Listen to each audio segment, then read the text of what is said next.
number 49. So just checking everything's up. Okay, so we've had an interesting week this week. We had a fantastic session last night. So if you get a chance to get on and check, or rather go back and check last night's live feed, it was from the park. It was a fantastic session. There were 7 of us, but it's okay, 2 of us from the same household, therefore there's 6 of us, and we can and we only needed to have one group. Okay, so yeah, so let's have a look. Q&A video. So it was up last night, so we've had a few people watching it, and we're going to do it again next Wednesday, so you're welcome to come along. We're just on the green, just beyond the Kingston Gate of Richmond Park, and you're welcome to come along and join us. We meet about 7:15 for a 7:30 start. If it's nice and sunny weather, we'll be going for a little bit of a less walky roundy session. And if it's cold, then we'll keep ourselves moving. Okay.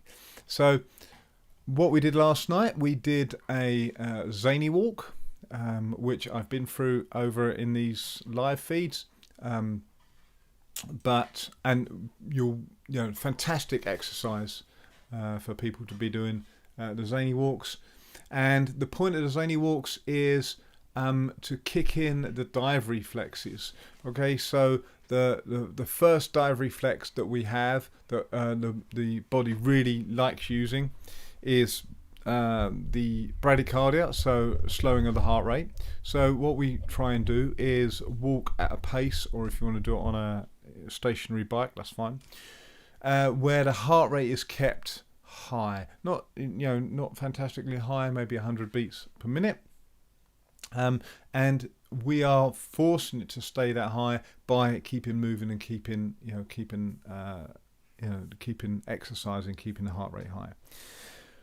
Then we do repeat empty lung holds, and the body has to deal with it, so it kicks in the other dive reflexes. So that was the exercise we did last night, followed by skipping. Now skipping is a fantastic exercise for freediving because it requires us to, with no warm-up, just to do 2 minutes as we did last week, or 3 minutes of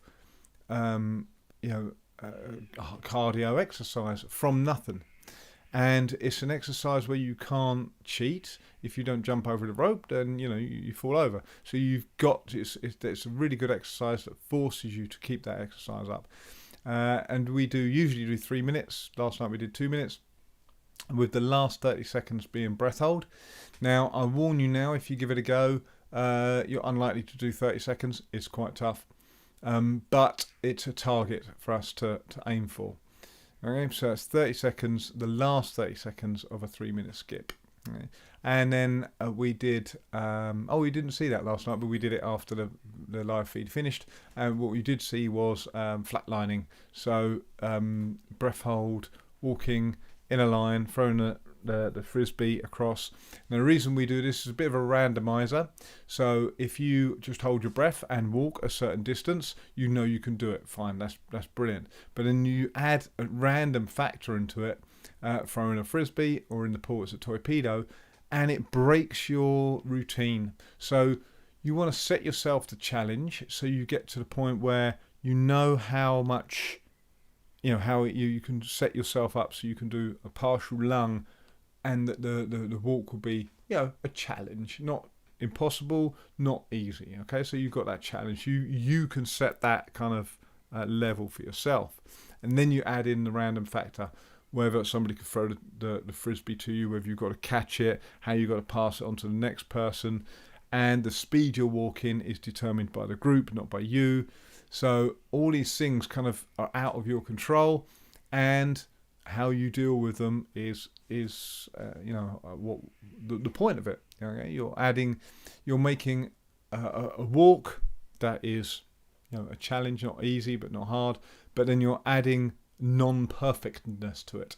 And this is a thing we do with no tanks a lot.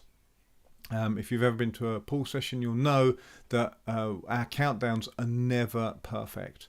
The idea being is if you always work to a perfect countdown, on competition day, if the PA stops working or somebody forgets to give you a perfect countdown, misses a couple of numbers or something, you won't be thrown by it. It'll be easy.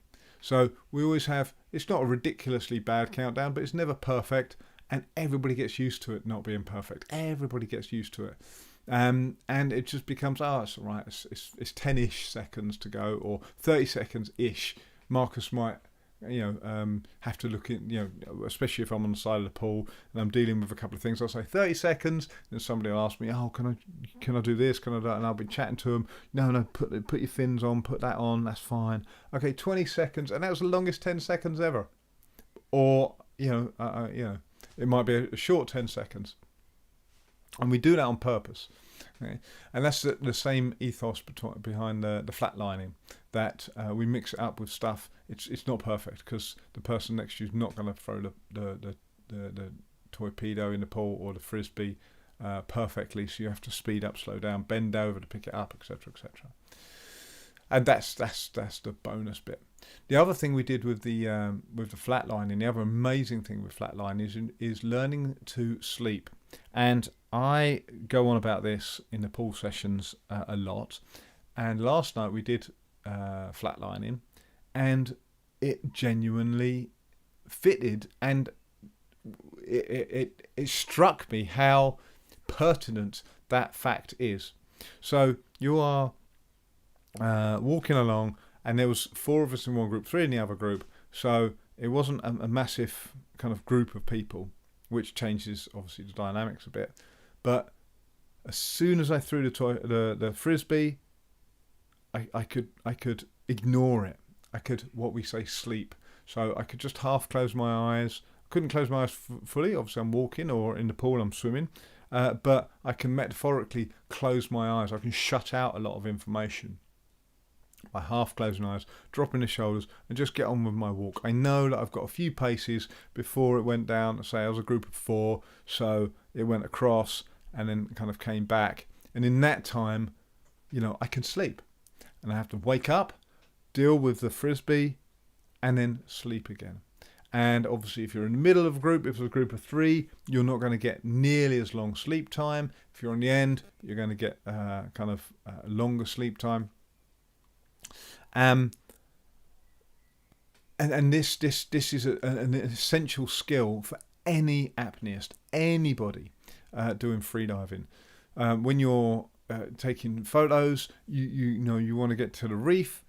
Then as you're swimming down, you want to be asleep. You want to be using the minimum amount of oxygen. You don't want to be thinking about stuff. You want to have a nice position, holding the camera wherever you hold it. Whether I usually hold it out in front of me, but you might hold it in front on your chest. Doesn't matter where.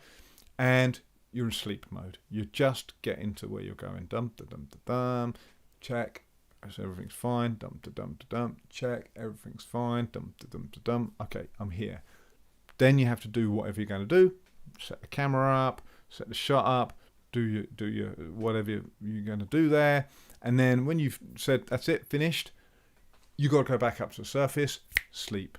Okay, hold the camera in. You're not looking at the camera. You're not looking at your buddies. You just and this fits in also with obviously with competition, but equally well one of the bad habits. I'm not going to say it's an error, but one of the bad habits we see a lot with people when they're kind of they've done a little bit before but never dived in a group.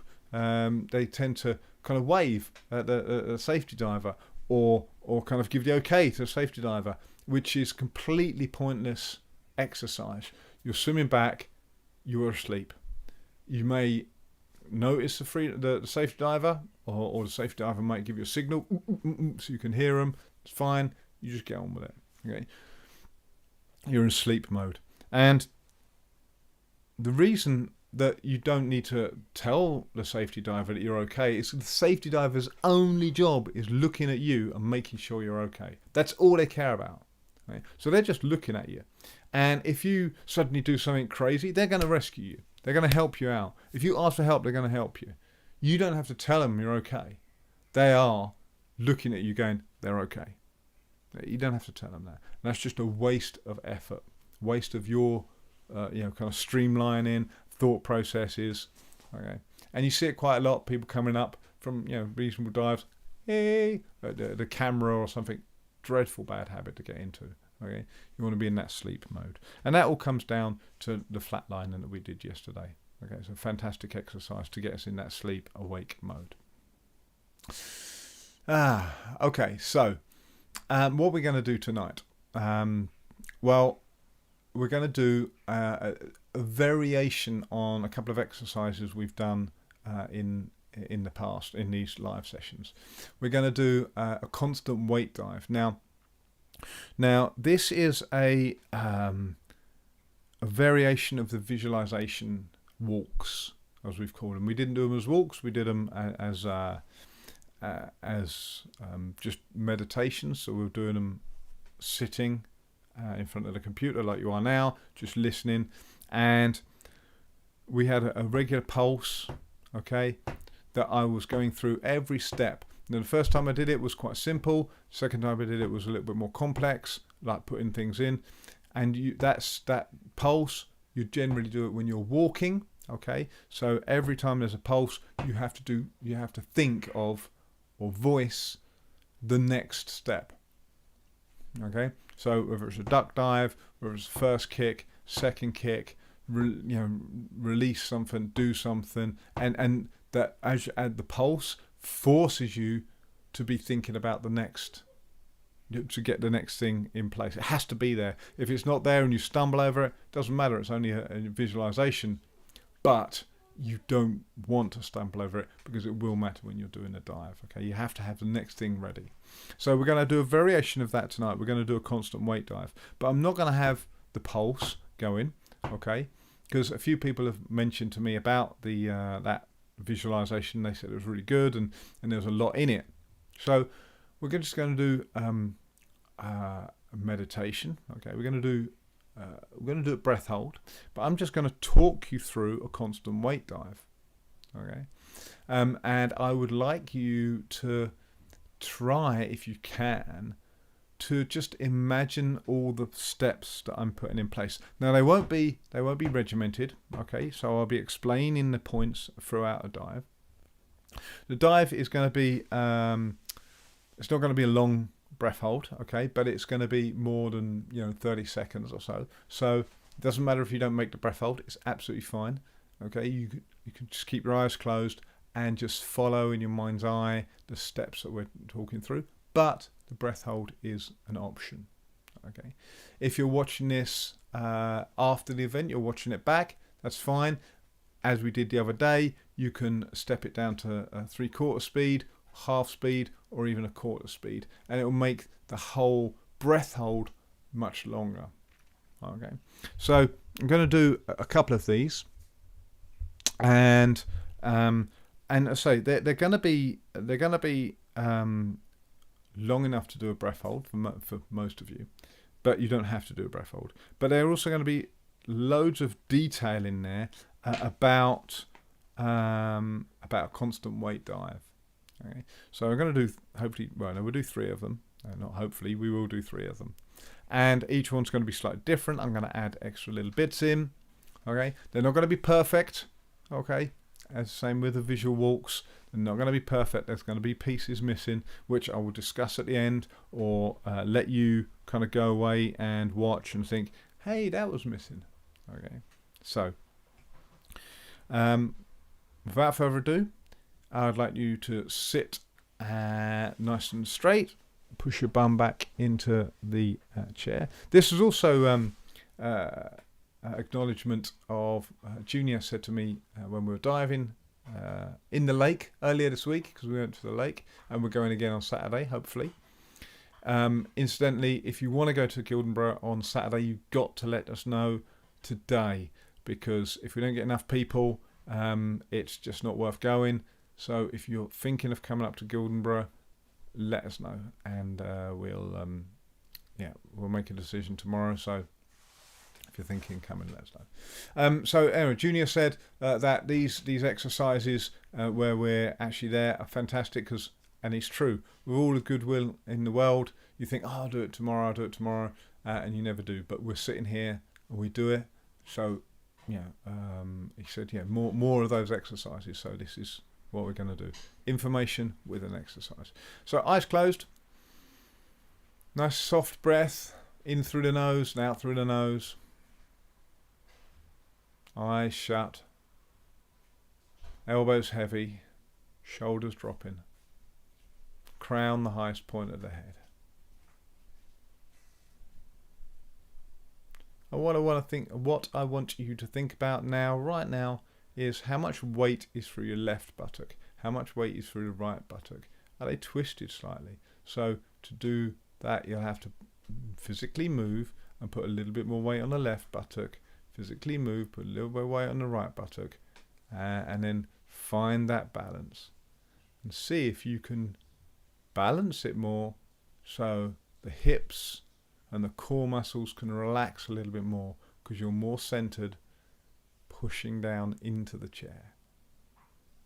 Allow your body weight to push through the sitting bones into the chair or the sofa. Put your feet flat on the floor if you can, or if you're cross-legged, make sure they're in a solid position. And relax the thighs.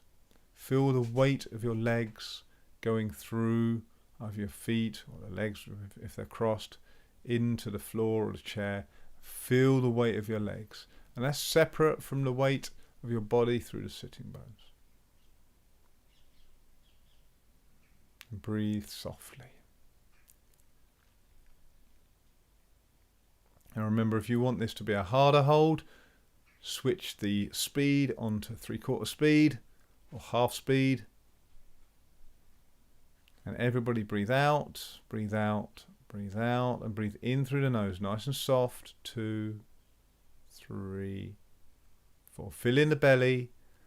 5, and breathing out, dropping the shoulders, elbows heavy. 2, 3, 4. Seeing the numbers in your mind's eye. Big Sesame Street numbers. 7, pull in the belly back. 8, 9, 10. 3 candle blows.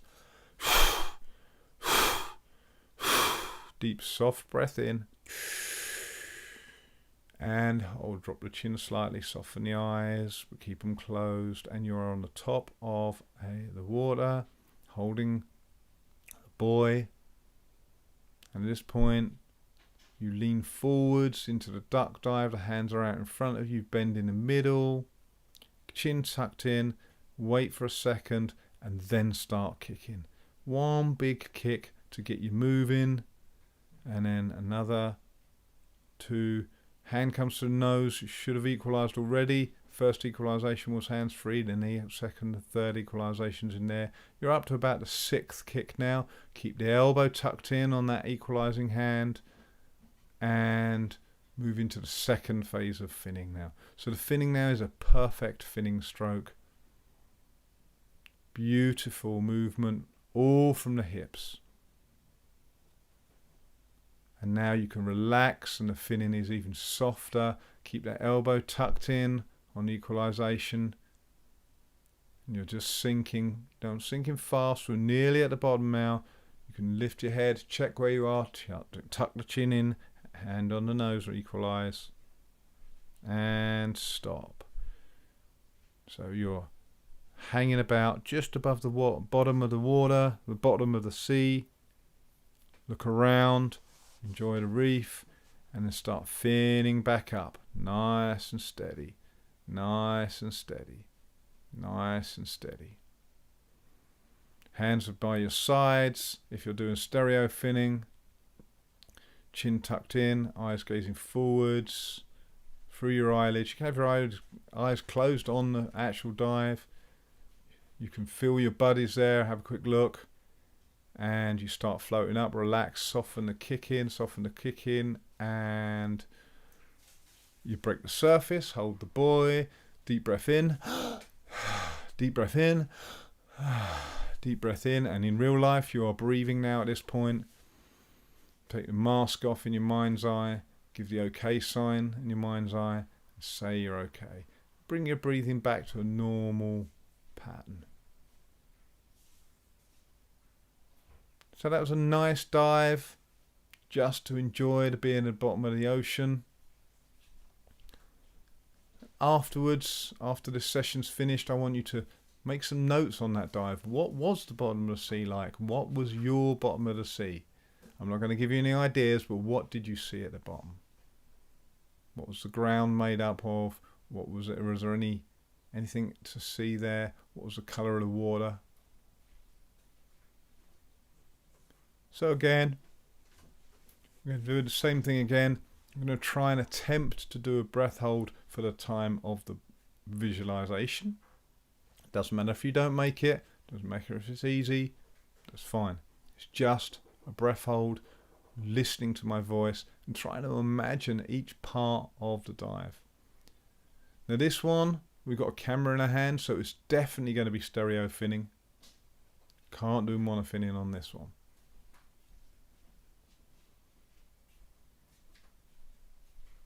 So again, we're holding the buoy. Now, which hand are you holding the buoy with?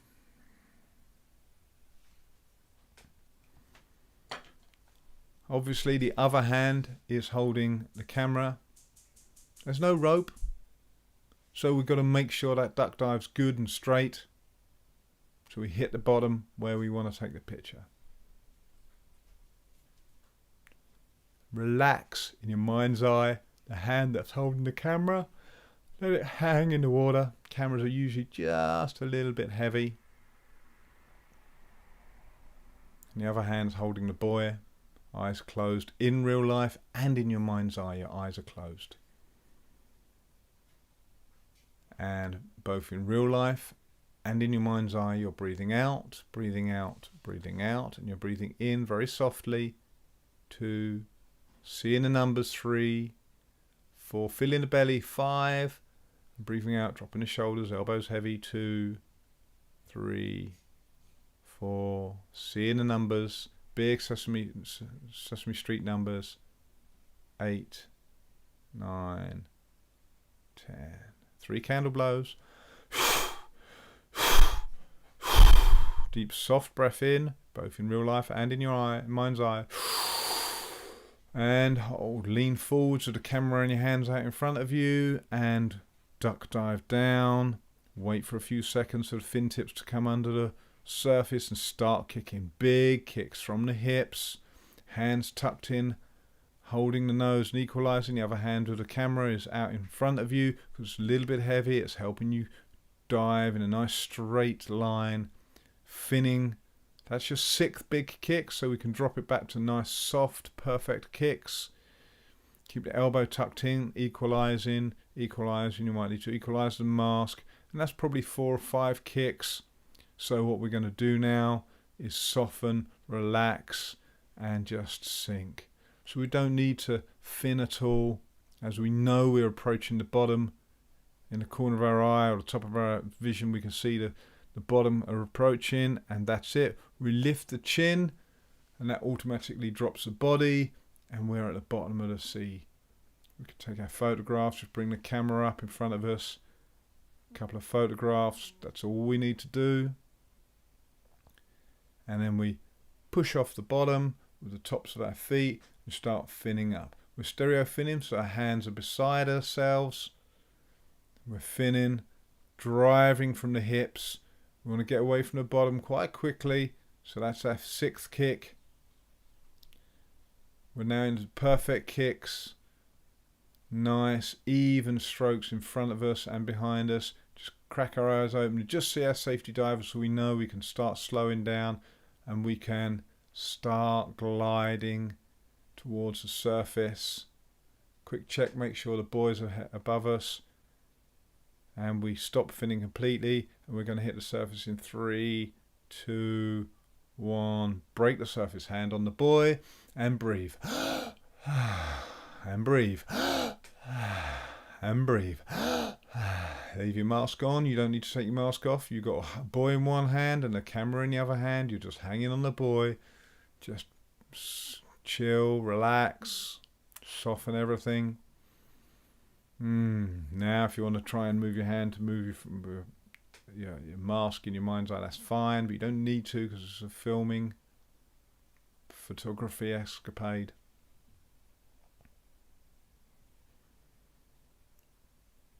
That's nice. Okay, so the next dive, again, it's going to be a stereo fin dive, but we're going to do a swim through at the bottom. There's a wreck at the bottom, and we're going to go through that wreck. Now, the important thing is that we have to hit the wreck at the right place, else we're not going to be able to kind of go through the entrance hole. Okay? But it's going to be dark in there, and we can get ourselves ready for that. We know it's going to be dark in there. So keep your eyes closed now and just start visualizing what you're going to see down there.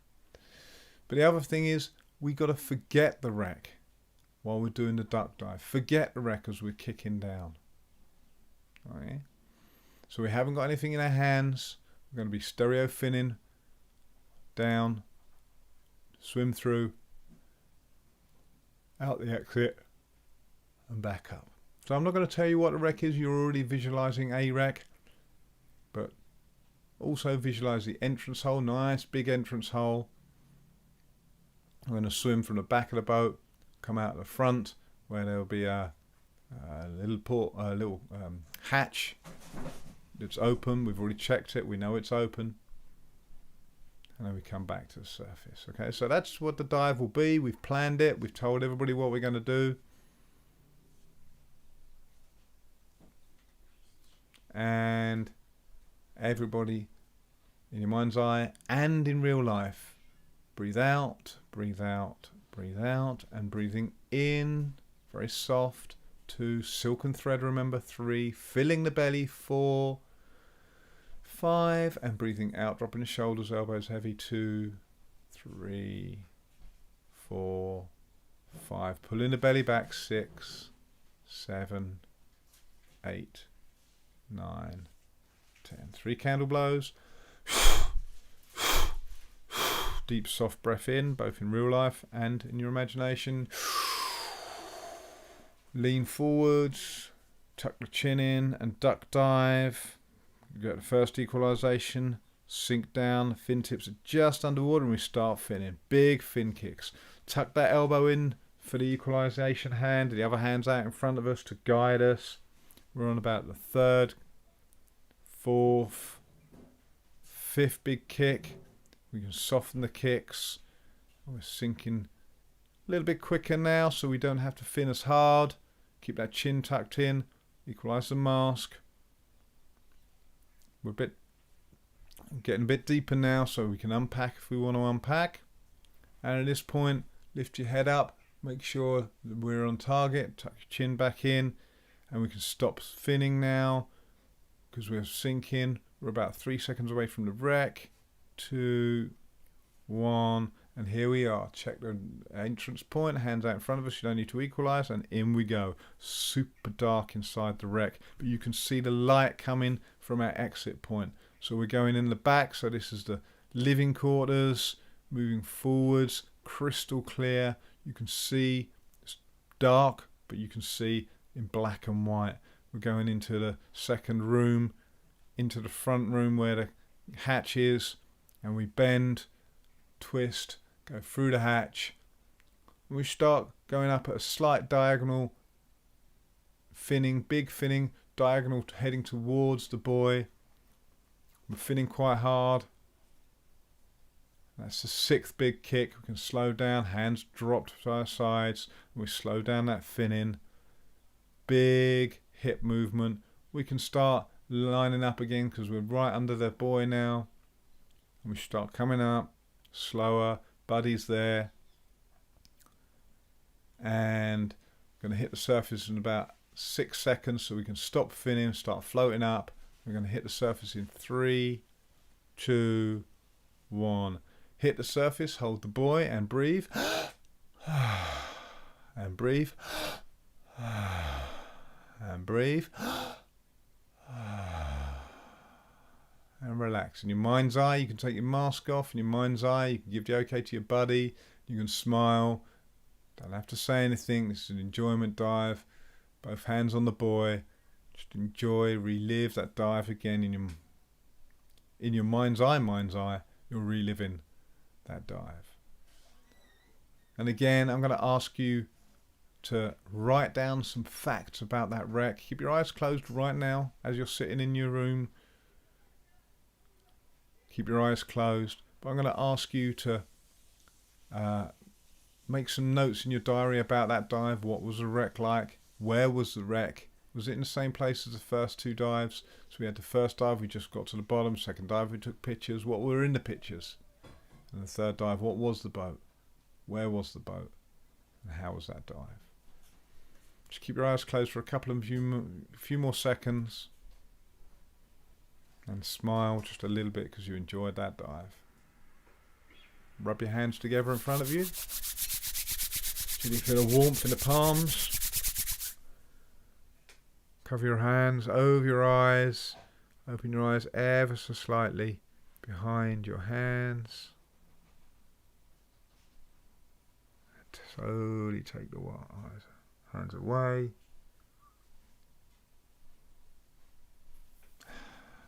And perfect. Okay, thank you very much. And we'll see you tomorrow night at 7:30.